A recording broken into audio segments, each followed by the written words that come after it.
আজকের এই ভিডিওটিতে আমরা ফিউচার টেন্স সম্বন্ধে শিখব। আমরা আমাদের প্রথম ভিডিওতে জেনেছিলাম ফিউচার হচ্ছে এমন একটি সময় যেটা ভবিষ্যৎকে বোঝায়, অর্থাৎ এখনো পর্যন্ত সেই ঘটনাটি ঘটেনি। এবার ফিউচারের ক্ষেত্রে যখন আমরা টেন্সকে ব্যবহার করতে চাইব, তার প্রথম যে টেন্সের আকারটি পাবো তাকে বলা হয় ফিউচার ইনডিফিনাইট, অর্থাৎ ভার্বের যে আকারটি হবে সেটি আমরা এখানে দেখব।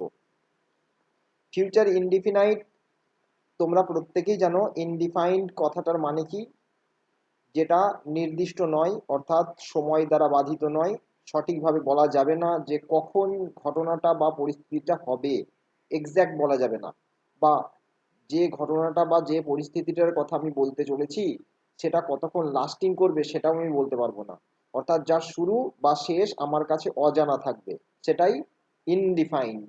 আর এটা যদি ফিউচারে হয় তাহলে ভবিষ্যতে আমি এমন একটা অবস্থার কথা বলতে চলেছি যেটা আমি জানি না কখন শুরু হবে বা কখন গিয়ে শেষ হবে, বা এমন একটা কাজের কথা বলতে চলেছি যেটা আমি জানি না কখন শুরু হবে এবং কাজটি কখন শেষ হবে। ফিউচার ইনডিফিনাইটকে আমরা দুটি ভাগে ভাগ করি।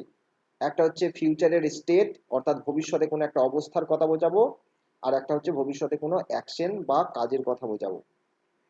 আমরা আজকের ভিডিওতে ফিউচার স্টেট বা ভবিষ্যতের একটি অবস্থা, মানে জিনিসটা কেমন থাকবে বা কেমন হবে সেটা জানবো। আমরা প্রথম ছবিটাতে দেখতে পাচ্ছি, প্রত্যেকেই তোমরা খেয়াল করবে যে বাড়ির বড়রা আমাদের এখানে কি বলে, যে তুই বড় হয়ে কি হবি। তাহলে আমরা অনেকেই বলি যে আমরা ডাক্তার হব, ইঞ্জিনিয়ার হব, কি টিচার হব, বা ডান্সার হব, বা সিঙ্গার হব। যার যেটা মনের ইচ্ছা সে সেটা হতে চায়। এখনো কিন্তু আমরা ছোট আছি, এখনো কিন্তু হয়নি। তাহলে এই যে ভবিষ্যতে কোনো একদিন এটা হবে, সেটা আমরা এখন কল্পনা করছি বা অনুমান করছি। এই যে বর্তমানে দাঁড়িয়ে ভবিষ্যতের কথা চিন্তা করা, এটাই হচ্ছে ফিউচার। এবং ফিউচারে আমি কেমন একটা জিনিসের কথা চিন্তা করছি যেটা একটা অবস্থা বোঝাবে, অর্থাৎ আমি যদি ভবিষ্যতে কোনো ডাক্তার হই তাহলে ডাক্তারি করাটা একটা আমার পেশার মতন, তাহলে সেই অবস্থাটা চলবে।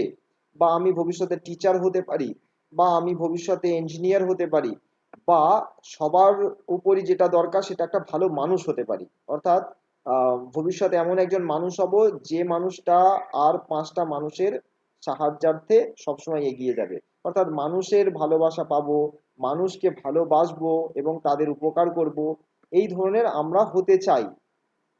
এবার এই কথাটা দেখো, আমরা সবসময় কল্পনাটা বর্তমানে দাঁড়িয়ে করি, অর্থাৎ আমরা এই মুহূর্তে দাঁড়িয়ে করছি। কবে ঘটনাটা ঘটবে আমরা জানি যে ফিউচার, এই অংশটা হচ্ছে ফিউচার, আমাদের ভবিষ্যতের কথা বলছে।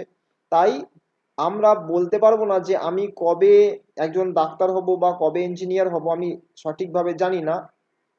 কিন্তু যখন আমি পরীক্ষায় পাশ করে যাব তারপর থেকে আমার জীবনে এই অবস্থাটা চলবে, বা আমি একজন ভালো মানুষ হব। অর্থাৎ আমি এখন ছোট আছি, আমি যখন বড় হব কোনো একটা পরিস্থিতিতে, ভেবে নিলাম ধরো আমাদের এখানে এখন হচ্ছে 2025 সাল, এটা হচ্ছে 2025 সাল। এবার আমি জানি না আমি কবে মানুষের মতন মানুষ হতে পারবো, মানে মানে মানুষ হয়ে জন্মেছি মানে মানুষ, আমি কি মানুষ নই? হ্যাঁ, আমি অবশ্যই মানুষ, কিন্তু মানুষের মতন মানুষ হওয়া মানে হচ্ছে আমার মধ্যে বিবেক, বুদ্ধি, বিচার সবকিছু থাকবে, এবং আমি এমন নিজের একটা চরিত্র গঠন করবো যাতে করে আমি সবার সাহায্য করতে পারি। আমি জানি না সেটা কোন বছর হবে, সেটা হতে পারে, এই যে শুরুর পয়েন্টটা দেখো, সেই শুরুর পয়েন্টটা হতে পারে 2026, 2027, 28, 29, 30, যে কোনো সময় হতে পারে। এবং আমি জানি না কতদিন আমি মানুষের মতন মানুষ হয়ে থাকতে পারবো, হতে পারে যে আমি আমার অমানুষ হয়ে যেতে পারি, আবার এটাও হতে পারে যে আমার ডেথ হয়ে গেল। তার মানে আমি এই যে মানুষ হয়ে থাকার অবস্থাটা কত দিনের সেটাও জানি না। তাই এই ঘটনাটি বা এই পরিস্থিতিটা হলো আমার ফিউচার ইনডিফিনাইট, ইনডিফাইন, কারণ এর স্টার্ট বা এন্ড আমরা জানি না। দ্বিতীয় উদাহরণ দেখো, আজকে ধরো ওয়েদারটা খুব খারাপ, বৃষ্টি হচ্ছে ক্রমাগত, ঝিরঝির ঝিরঝির করে বৃষ্টি পড়ছে। আমি এখন আশা করতে পারি যে আগামীকাল ওয়েদার ভালো থাকবে। ধরো আজকে যেমন আমার এখানে মানডে, সোমবার। এবার আজকে আমি কল্পনা করছি, ভেবে নিলাম এইখানে আরেকটি পয়েন্ট হলো, সেটা হলো টুমরো মানে আগামীকাল, মানে মন্ডের পরে কি টিউসডে, তাহলে ভেবে নিলাম এই পয়েন্টটা হচ্ছে টিউসডে। এই যে টিউসডে যখন থাকবে না, তখন আবহাওয়াটা কেমন থাকবে? দেখো আবহাওয়ার অবস্থাটা থাকবে ভালো। এবার আমি জানি না আগামীকাল কখন থেকে ভালো হওয়া শুরু হবে আর ভালোটা কতক্ষণ পর্যন্ত লাস্টিং করবে। হতে পারে যে আবার আগামীকাল হয়তো সকালবেলা ওয়েদার ভালো রইলো, দুপুরের পর মেঘ করে গেল, হতে পারে এটা। তাহলে বর্তমানে দাঁড়িয়ে ভবিষ্যতের একটা অবস্থার কথা আমি কল্পনা করছি। পরের উদাহরণটা দেখো।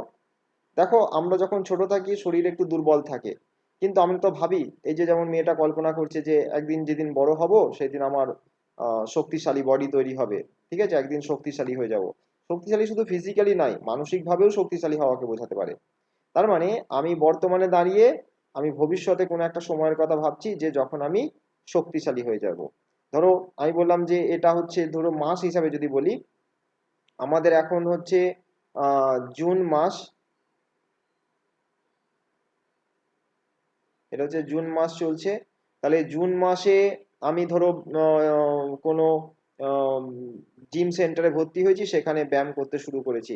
এবার ধরো জুনের পর জুলাই আসবে, তারপরে অগাস্ট আসবে, সেপ্টেম্বর, অক্টোবর, অক্টোবরে পুজো। তাহলে ধরো ভেবে নিলাম যে সেই সময় আমার আমার ভালো একটা বডি তৈরি হয়ে যাবে ততদিনে। হ্যাঁ, তাহলে আমি ভেবে নিলাম যে তারপর থেকে আমার একটা ভালো বডি থাকবে। তাহলে এই যে আমি বর্তমানে দাঁড়িয়ে ভবিষ্যতে কোনো একটা সময় আমার একটা ভালো বডি হওয়ার কথা ভাবছি। এবার অক্টোবরের পার্টিকুলার কবে থেকে কতদিন পর্যন্ত এই বডিটা থাকবে আমি বলতে পারবো না, তাই এটা ইনডিফিনাইট। তাহলে আমরা এখান থেকে বুঝলাম যে বর্তমানে দাঁড়িয়ে ভবিষ্যতে কোনো একটা পরিস্থিতি বা অবস্থার কথা যদি আমরা বর্ণনা করতে চাই, তাহলে আমরা ফিউচার ইনডিফিনাইটের স্টেট বা অবস্থাকে ব্যাখ্যা করব। এবার দেখো বাক্যগুলো তোমরা কিভাবে করবে। এই বাক্যটা করার জন্য তোমাকে প্রথম মনে রাখতে হবে বাক্যের সাবজেক্ট প্রথমে লিখবে।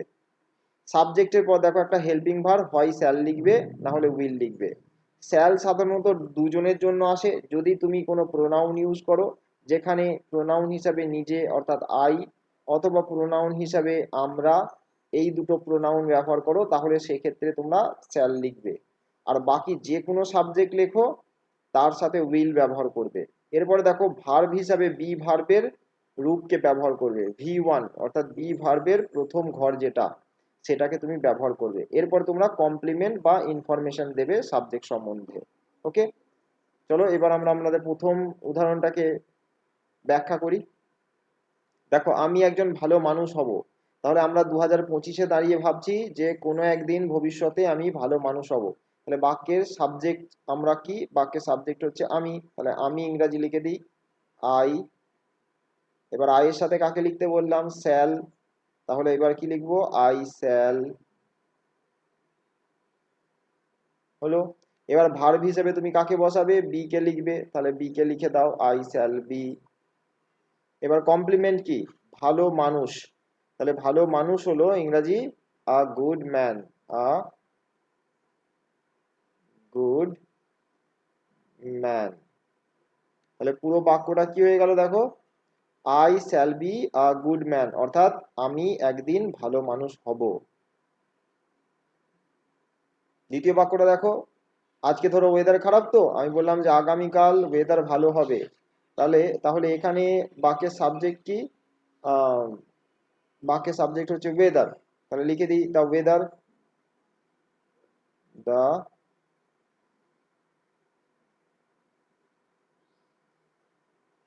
The weather.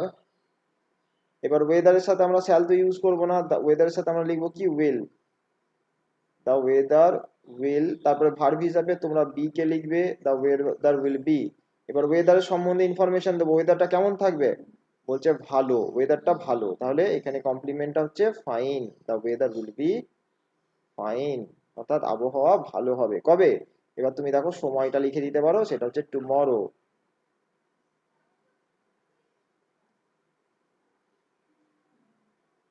The weather will be fine tomorrow. হয়ে গেল। পরের বাক্য দেখি, আমি দুর্বল কিন্তু একদিন শক্তিশালী হয়ে যাব। তাহলে আমি দুর্বল, এই বাক্যের সাবজেক্ট হচ্ছে আমি, আবার দেখো তাহলে লিখে দিলাম আই। আয়ের সাথে আমরা জানি শ্যালকে ইউজ করব, তাহলে আয়ের সাথে লিখে দিলাম শ্যাল। I shall. তারপরে ভার্ব হিসেবে কাকে লিখবো? বি। আই শ্যাল বি কি? শক্তিশালী, তাই তো, শক্তিশালী। এবার কমপ্লিমেন্ট হচ্ছে শক্তিশালী। আমি কেমন? আমি শক্তিশালী। শক্তিশালী ইংরাজি হচ্ছে strong. I shall be strong. কিন্তু বলছে আমি এখন দুর্বল, আমি এখন দুর্বল। এটা তোমরা জানো প্রেজেন্ট স্টেটের কথা বলছে। আমরা প্রথম ভিডিওতে শিখেছিলাম প্রেজেন্ট স্টেট মানে I am, I am weak, I am weak, আমি এখন দুর্বল। কিন্তু কিন্তু আই শ্যাল বি স্ট্রং, কিন্তু এমন একদিন আসবে যেদিন আমি ভীষণ শক্তিশালী হয়ে যাব। তাহলে এইভাবে তোমরা ফিউচার স্টেটকে তোমরা করবে। এবার দেখো, ফিউচার স্টেটকে তোমরা যদি নেগেটিভ বাক্য করতে দাও তাহলে সাবজেক্ট লিখবে, সাবজেক্টের পরে শ্যাল বা উইল যেটা থাকবে তার সাথে নট ইউজ করে দেবে এবং বিভার্ব মানে বাকি যা ছিল তাই লিখে দেবে তোমরা। ওকে, তার মানে ধরো আমি যদি এই বাক্যটা বলি আই শ্যাল বি স্ট্রং, তো তাহলে আমি যদি বলি যে আমি শক্তিশালী হব না, তাহলে আই শ্যাল এইখানে শুধু তুমি নট ইউজ করে দিলেই হয়ে যাবে, I shall not be strong. আবার ধরো প্রশ্নবোধক বাক্য যদি করতে হয়, শ্যাল উইল কে তুমি বাক্যের প্রথমে তুলে দিলেই সেটা প্রশ্নবোধক হয়ে যাবে। অর্থাৎ যদি তুমি এই শ্যালটাকে তুলে সামনে লেখো, মানে তুমি যদি এরকম ভাবো শ্যাল আই বি স্ট্রং, আমি কি শক্তিশালী হব, তাহলে সেটা প্রশ্নবোধক বাক্যে পরিণত হয়ে যাবে। আশা করি তোমরা বুঝতে পেরেছো। এভাবে তোমরা নিজেরা বাক্য তৈরি করো এবং ফিউচার ইনডিফিনাইট সম্বন্ধে তোমাদের আরো ধারণা পরিষ্কার হয়ে যাবে। পরবর্তী ভিডিওতে আমরা ফিউচার অ্যাকশন দেখে নেব।